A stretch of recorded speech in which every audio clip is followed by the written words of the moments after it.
હેમચંદ્રાચાર્ય ઉત્તર ગુજરાત યુનિવર્સિટી દ્વારા શિક્ષણ જગતમાં અત્યાર સુધીની સૌથી મોટી અને કડક કાર્યવાહી કરવામાં આવી છે. યુનિવર્સિટીના નિયમોનો સરેઆમ ભંગ કરનારી એક બે નહીં પરંતુ પૂરી 17 કોલેજો સામે યુનિવર્સિટીએ આકરા પગલાં લીધા છે અને આ તમામ કોલેજોનું જોડાણ કાયમી ધોરણે રદ કરી દીધું છે.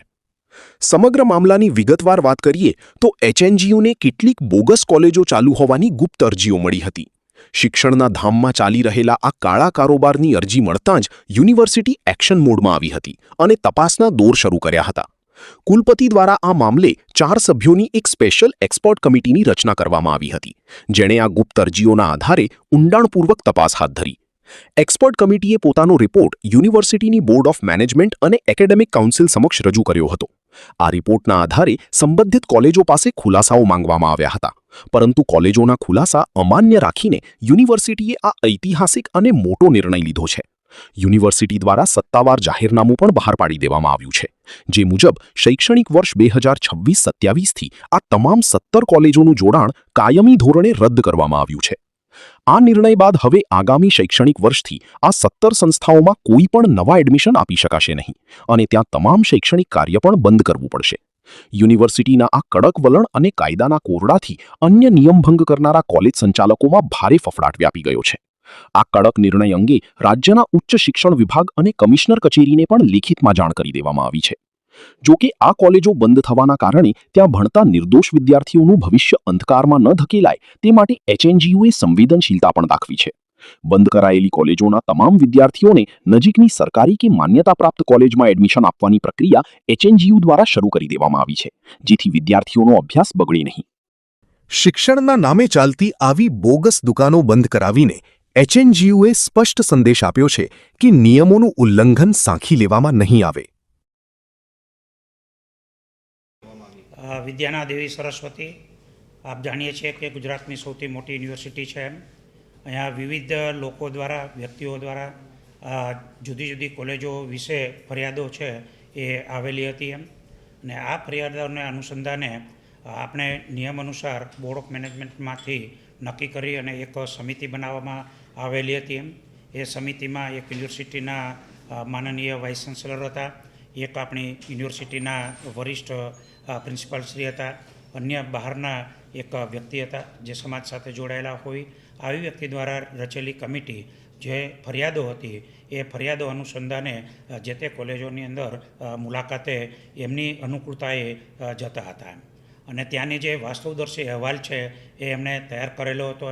કેટલી કોલેજોમાં કોઈ પણ અધ્યાપક આપણને જોવા નહીં મળેલા હતા, આચાર્ય કેટલીક જગ્યાએ નહીં હતા, કેટલીક જગ્યાએ વિદ્યાર્થીઓ નહીં હતા, કેટલીક જગ્યાએ બિલ્ડિંગ છે એ પણ અવ્યવસ્થિત અવસ્થામાં હતું. વર્ગખંડની અંદર કેટલીક જગ્યાએ બેન્ચીસ છે એ પણ પૂરતા પ્રમાણમાં હતી નહીં.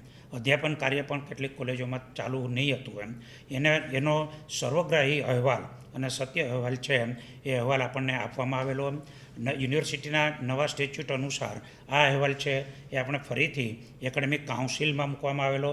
એકેડેમિક કાઉન્સિલે લીધેલો નિર્ણય છે એ નિર્ણય પર આપણે એક્ઝિક્યુટિવ કાઉન્સિલમાં ગયેલા. એક્ઝિક્યુટિવ કાઉન્સિલે આ નિર્ણયને માન્ય રાખ્યા બાદ ફરીથી એ બોર્ડ ઓફ મેનેજમેન્ટ છે એમાં આવેલો અને યુનિવર્સિટીના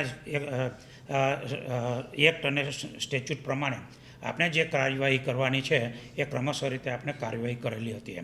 ત્યારબાદ આપણે એમને 30 દિવસનો સમય આપી અને રજૂઆત કરવાની પણ તક આપવામાં આવેલી હતી.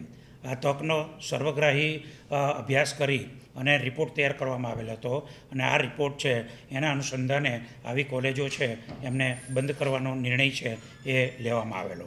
આ લગભગ મારું મને છે 6 ટ્રસ્ટ છે એમની જુદી જુદી 19 કોલેજો છે અને આ કોલેજોમાં જે કાઉન્સિલ છે, કાઉન્સિલ દ્વારા ચાલતા અભ્યાસક્રમો છે બીએડ અને એમએડ એમના કે નર્સિંગ એવા અભ્યાસક્રમને આપણે સીધું જ બંધ કરી શકતા નથી. આવી સીટો આપણે કોઈ અન્ય કોલેજને ફાળવી શકતા નથી. એમને પરિણામે આવા જે અભ્યાસક્રમો છે એમને એમનો જે વર્ષ છે એ પૂર્ણ કરવા માટે આપણે એ કોલેજોને ચાલુ રાખેલી છે. પણ યુજીસી અનુસાર કે આપણી યુનિવર્સિટીના નિયમ અનુસાર ચાલતા જે અભ્યાસક્રમો છે જેવા કે એમએસસી છે કે DHSI છે કે ફાયર સેફ્ટી છે, MSW છે, આવા જે અભ્યાસક્રમો છે એ અભ્યાસક્રમોને આપણે એ કોલેજને સંપૂર્ણ રીતે બંદી ફરમાવેલી છે. એવી જ રીતે આ વર્ષ માટે એટલે કે 26-27 માટે એમને આપણે પ્રવેશ ફાળવેલા નથી. આવા જે વિદ્યાર્થીઓ છે એવા વિદ્યાર્થીઓને આપણે એમની નજીકની આજુબાજુમાં આવેલી કોલેજો જે છે, જે ગ્રાન્ટી નીડ કોલેજ હોઈ શકે અથવા સરકારી કોલેજ કે સ્વનિર્ભર કોલેજ છે, એમને આવા વિદ્યાર્થીઓ ફાળવી દીધેલા છે.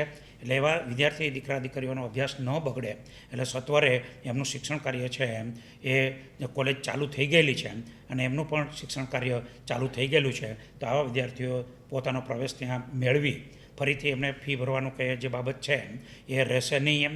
અમે પ્રયત્ન એવો કરશું કે એમની ફી છે એ જે કોલેજમાં જમા થઈ છે ત્યાંથી ટ્રાન્સફર કરે.